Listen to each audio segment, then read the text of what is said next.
Well, there she is. Slate Blue Weber Performer. You can only find it at Crate and Barrel. I got this bad boy because me and a few of my friends turned 50 this year, just over the last couple months. So we each got one of these. Really cool grill. I have a lot of Webers, but this color is awesome. Like I said, you can only find it at Crate and Barrel. I'll show you. It's got the lid holder. And this thing is so clean. I'm afraid to even cook on it. It's gonna be cool though. It's gonna be cool though. So the Performer comes with this nice, it's a metal table, utility table. Use it a ton. Super cool. And then we've got the Master Touch heat control down here. We've got this timer that is just a waste. I don't know why they put a timer on here instead of a temp gauge, but whatever. We got to hold your tools.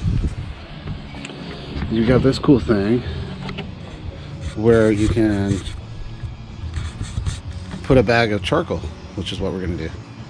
So I'm just going to show you how to use this. I have a buddy that's got his first Weber. He doesn't know how to use a charcoal grill, and I'm just going to show you how easy it is to kind of get a fire going and get some food cooked.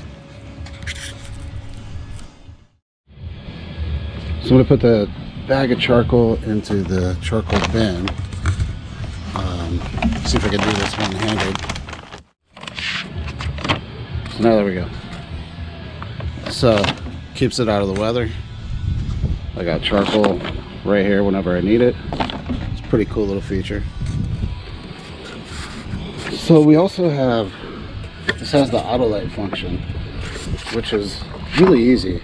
I don't have propane hooked up to it, but if I did, all you do is you turn it on, you click this and it lights it right up. Runs off of 2 AAA batteries. Propane hooks up right there. We're on quarantine right now, so I didn't feel like it was essential for me to run up to Lowe's and get a little can of propane. So I'm going to do it old school. I'll show you guys how to light it using a chimney. Okay, like I said, I don't have the propane hooked up for this, which would have made life a lot easier because the little flame just comes right out here and it lights your charcoal for you. So instead, I'm going to use a Weber lighter cube. These little bad boys, they work awesome. They're really easy. What we're going to do is we're going to put charcoal in our chimney, light that thing, and just set it on top. Gets it going. Takes about 15 minutes, 20 minutes. All the charcoal will be red hot. Alright, like I said, we're going to light this lighter cube. Take our chimney. I have it full. I got charcoal. I put little sticks of black cherry wood around the edge. The reason is I want to get that glowing red hot too. The whole secret to really having good smoked food is to get thin blue smoke. I don't want it billowing. So if I can get that cherry wood hot now, then when I put the meat on it, it'll already be red hot coal and it won't be billowing smoke getting soot all over my food. So that's the plan. We'll light this thing up.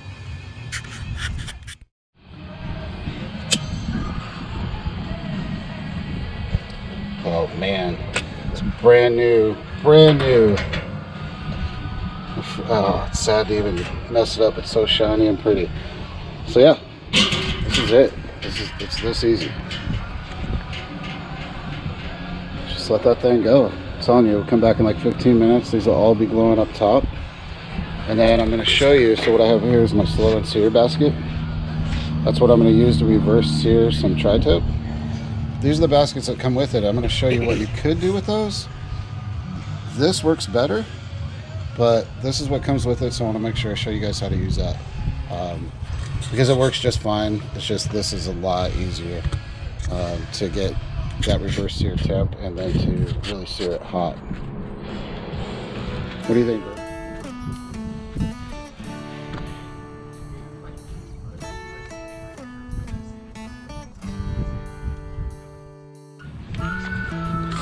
So this is a slow and sear. The whole idea is that you keep all the coals in this basket, and there's a barrier here. You can actually put water in this,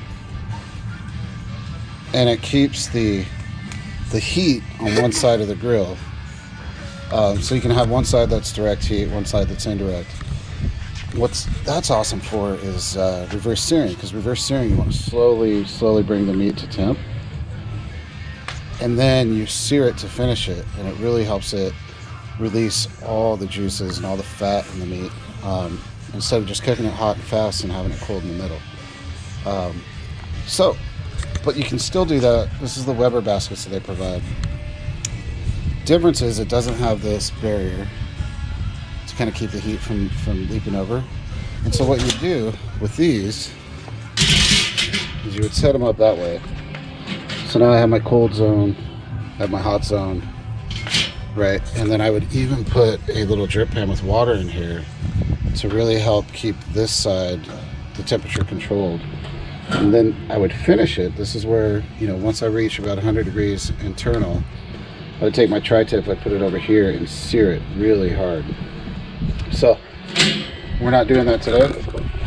Instead, we're going to go with the slow and sear. We're going to set it up just like that.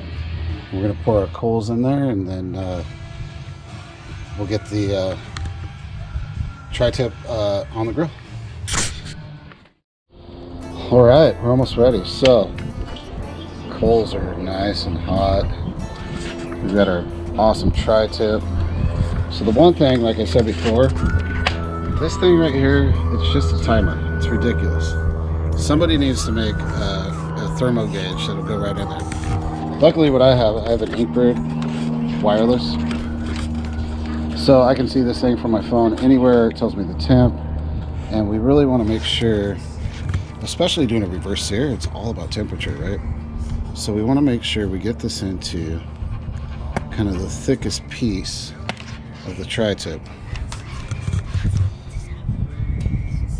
And so we're going to keep track of this, and I'm going to let it roll on the cold side of the grill until we're at about 100, and then I'll start searing. So now we're going to go ahead and pour our coals in. And then after I pour the coals in, I'm going to add another stick of cherry wood on top.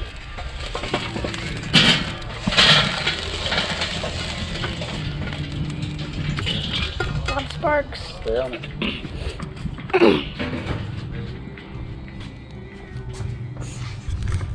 Alright. Move these flashing out a little bit here.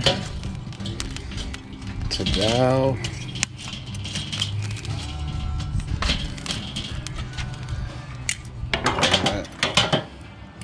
And then I like to add a fresh stick of cherry just before we start cooking, just because I want a little bit more smoke. I just don't want a ton of billowing smoke. All right, hot side, cold side. Got our steak, got our thermo. Now we just got to put the grill on and get her done.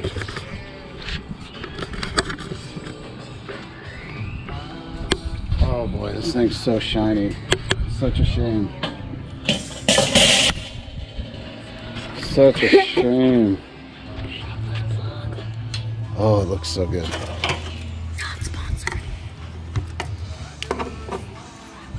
So I'm going to take this bad boy. I'm going to go the thickest side towards the heat. But I'm going to try to keep it as far from the heat as possible. I want this thing to come up to 100 as slow as I can. So now we just cover it up. Talk about temp control. So what I'm going to do is I want to set this to wide open. See that right there? Having my vent set to that is wide open. That's going to get it as hot as possible. Opening these vents up here also helps it come to as hot as possible. I don't want these open all the way. I'm going to go about 3/4 of the way closed, because what I'm shooting for is about 350, 400 internal. Right about there. We're getting a true internal temp. We want it to pull this way. Boom. Now we're ready, see? Got it going on. We'll come back once that thing's up to about 100. and we'll start searing. And you can barely see the smoke coming out of there. That's what we call thin blue smoke. That's what you're looking for when you're smoking. See how it's coming out the edge a little bit? Thin blue smoke. That's the key.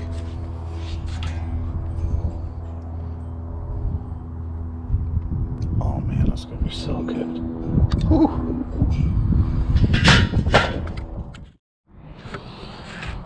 So we're starting to get there. 72. Still got a ways to go. This thing is holding awesome at 350. Haven't had to adjust the vents. It's looking good. See, we're cooking. Look, you can see all that fat starting to render. This is going to be an awesome tri-tip. Look at that. Yeah, man. All right, we'll let it keep rolling until we get up to about 100, and then we'll start the sear. Get it real hot. All right, here we are. So the Inkbird is right at 100. So we're gonna go ahead and move these to the sear part of the cook. So look at that. Oh boy, this is gonna be awesome. So internals 100. I'm gonna bring it on here. I like mine about medium rare. So I'm gonna put it on one side until we hit about 110.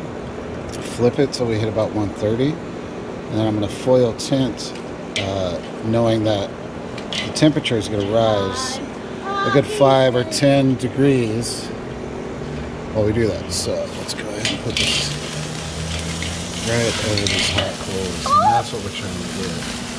Get that cereal on. Yeah. So I'm just gonna leave it like this. I'm gonna leave the lid open. I want to get plenty of air in there. And yeah, we'll flip it at about 110, 115.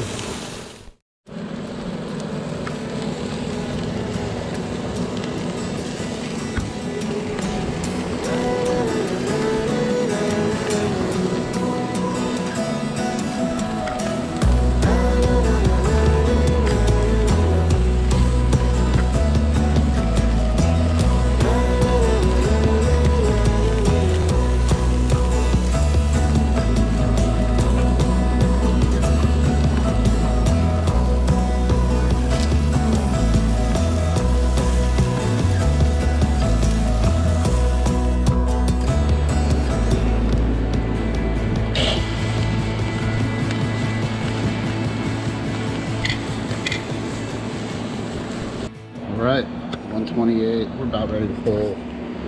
Let's take a look at this bad boy. Oh yeah. That's what I'm talking about.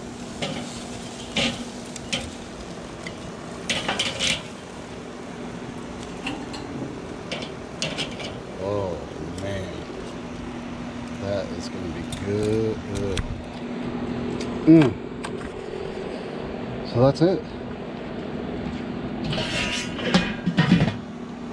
I let my charcoal burn all the way through, so it's just ash to clean up in the morning. So this thing will burn for a couple hours. Do not put the cover on until tomorrow.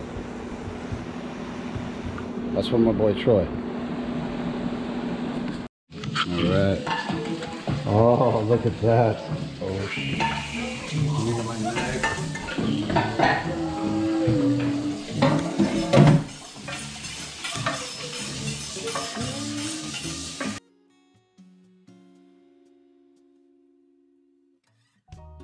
I'm the kid in the corner you don't talk to, got no reason. See, I got nothing to offer you. Is it too much to ask for a moment of your time? 'Cause everybody's got something to give.